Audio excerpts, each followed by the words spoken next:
You agree, Director Patel, that if one of your agents was unable to perform his or her duties because of excessive drinking, you would need to take corrective or disciplinary action. You agree with that statement? We would implement the inspection review process, just like these other agencies have their own internal investigations, and complete that review.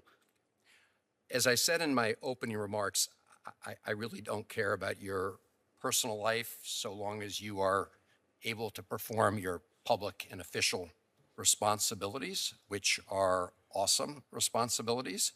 Multiple reports, including reporting by The Atlantic, have alleged episodes of excessive drinking, unexplained absences, and behavior that concern current and former FBI and DOJ officials.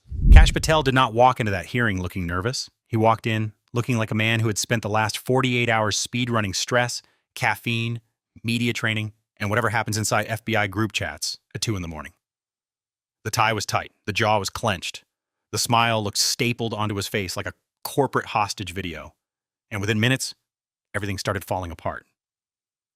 Because this was not supposed to be one of those calm little Washington hearings where politicians pretend to ask hard questions before everybody goes to lunch and insider trade pharmaceutical stocks. No.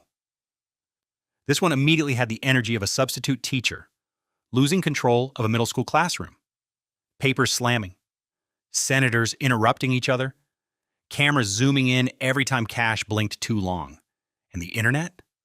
Oh, the internet smelled blood instantly. Because the second people think somebody's unraveling in public, social media turns into a digital coliseum. Everybody wants to see the collapse happen live. And Kash Patel walked directly into that firestorm. The second question started circling around FBI arrest statistics and whether the numbers being celebrated publicly actually matched reality, which is where this whole thing started getting ugly. Because politicians love numbers. Numbers sound official. Numbers sound powerful. Crime is down. Arrests are up. Border crossings fell. Violent incidents increased. Numbers are basically political steroids. The problem? Most people never stop to ask how those numbers are actually being calculated. And once lawmakers started digging into inconsistencies surrounding arrest figures, the hearing instantly transformed from boring bureaucracy into televised psychological warfare. You could literally watch Kash's expression changing in real time. At first, he had that confident, I already rehearsed these answers in the mirror look. Then came the blinking, then the defensive smile, then the throat clearing, then the famous Washington move where politicians suddenly need water every 12 seconds like they just crossed the Sahara Desert barefoot. And social media absolutely detonated over it. People started posting side-by-side screenshots comparing Kash Patel at the beginning of the hearing versus 30 minutes later looking like a man trying to calculate how quickly he could legally fake a medical emergency. One post said he looked like somebody trying to finish a group project presentation after realizing his teammates forgot to do their slides. Another said he looked like a college student who remembered halfway through an exam that he studied the wrong chapter. It was brutal. And honestly, hilarious. But underneath the jokes was something more dangerous. Because the core accusation being thrown around was that arrest numbers may have been inflated politically to create the appearance of stronger law enforcement success. Now, whether people believe that or not, almost does not matter anymore. Because once the public starts suspecting statistics are being manipulated, trust evaporates instantly, and trust is basically oxygen for institutions. Without it, everything starts suffocating. That is why this hearing became such a spectacle. It was not just about Kash Patel. It was about the public feeling like everybody in Washington is constantly selling them numbers the way gyms sell before and after transformation photos, where the lighting changes more than the person. People are tired of spin. They're tired of hearing every politician claim victory, while regular citizens are standing in grocery stores staring at egg prices like they are luxury collectibles. So when lawmakers started hammering Kash about FBI statistics, viewers immediately locked in because the story became simple. Are these numbers real, or is everybody playing political theater again? And the internet loves nothing more than watching powerful people squirm under pressure, especially in hearings. Congressional hearings are basically America's version of reality TV now. Nobody watches them for policy anymore. They watch for meltdowns. They watch for clips. They watch for somebody to accidentally say something catastrophic while trying to sound composed. And Kash Patel started giving the internet exactly what it wanted the second the pressure turned up, because every answer started sounding just slightly more defensive than the last one. Every interruption sounded sharper. Every facial expression looked tighter. And once viewers sense panic, it is over. The memes start multiplying faster than rabbits in a fireworks factory. Suddenly, people are zooming into screenshots, analyzing eye twitches like FBI body language detectives.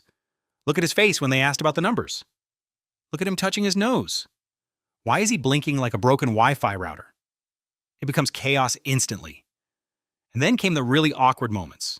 The moments where questions stopped sounding rehearsed and started sounding personal. Lawmakers asking whether pressure existed internally to show stronger arrest success publicly. Questions about what counts as an arrest. Questions about duplicate reporting. Questions about metrics being emphasized for media narratives instead of operational reality. And you could practically hear the internet collectively leaning closer to the screen like raccoons hearing a trash can open. Because this is what modern politics has become. Nobody trusts polished answers anymore. The more polished somebody sounds, the more suspicious people become. Americans now hear carefully worded statement and immediately assume somebody is hiding classified alien bodies underneath a Buffalo Wild Wings. That is where we are culturally. So every time Kash tried to sound overly controlled, the audience interpreted it as panic, which only made the hearing spiral harder. And then social media started comparing him to every stressed out character imaginable. Somebody edited dramatic sweat drops onto his forehead like an anime villain realizing the hero just unlocked a hidden power level. Somebody else posted a clip of SpongeBob panicking while trying to hide mistakes at the Krusty Krab with the caption, "Kash explaining FBI statistics." It was over. The internet had chosen its narrative, and once the internet chooses the narrative, facts almost become secondary to momentum. That is the terrifying part about modern media.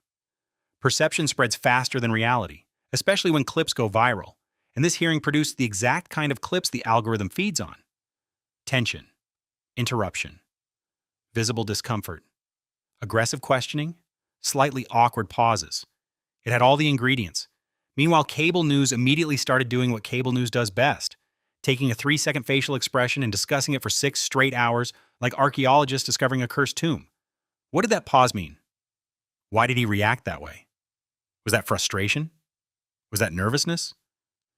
These people could turn somebody sneezing into a 4-panel debate about constitutional democracy collapsing. And honestly, that absurdity is part of why these hearings keep going viral. Politics stopped feeling like government years ago. It feels like combat entertainment now. Red team versus blue team screaming while the audience places bets emotionally. Nobody changes their mind anymore. They just wait for their side to land a clip that humiliates the other side harder. That is the game. And Kash Patel walked directly into that machine during this hearing. But the real reason this story exploded is because it tapped into a much larger public fear. The fear that institutions care more about optics than truth. People already feel manipulated constantly. Ads manipulate them. Algorithms manipulate them. Headlines manipulate them. Statistics manipulate them. Every app on your phone is basically trying to psychologically kidnap your attention 24 hours a day.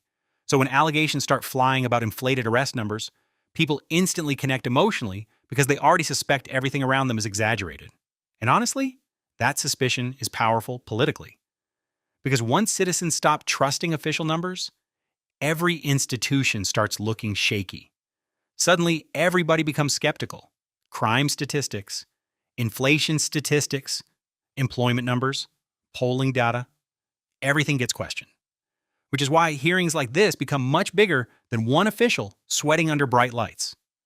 They become symbolic. And symbols are what dominate online culture now. The hearing became symbolic of the public's larger frustration with media spin, political branding, and institutional performance theater. That is why people kept watching. Not because they care deeply about spreadsheets and reporting categories. They watched because emotionally it felt like watching somebody get cornered publicly. And humans are weirdly fascinated by public unraveling. Always have been. Ancient Romans filled stadiums for spectacle. Modern society just turned the spectacle into live stream clips and hashtags. Same human instinct. Different technology. But what really made this hearing memorable was how aggressively online audiences mocked the tension itself. Every pause became a meme. Every defensive answer became a reaction gif. Every moment of visible irritation spread across TikTok like wildfire. Somebody even edited dramatic horror music underneath one of Kash's answers, like he was discovering ghosts in a haunted mansion. Another clip added Law and Order sound effects every time a senator interrupted him. It became comedy content almost immediately. Which is honestly the strangest thing about modern politics. Serious government hearings now compete with cat videos and prank clips inside the exact same algorithm. That changes everything. Politicians are no longer just governing. They're performing constantly under internet conditions. Every facial expression becomes content. Every stumble becomes a meme. Every awkward pause becomes a thumbnail. And if you cannot handle that pressure, the internet eats you alive. Which is why this hearing mattered beyond politics itself. It showed how impossible it has become for public figures to survive scrutiny without instantly becoming digital entertainment. And Kash Patel learned that lesson the hard way the second viewers sensed the possibility of panic. Because once the internet thinks you are unraveling, it does not stop watching.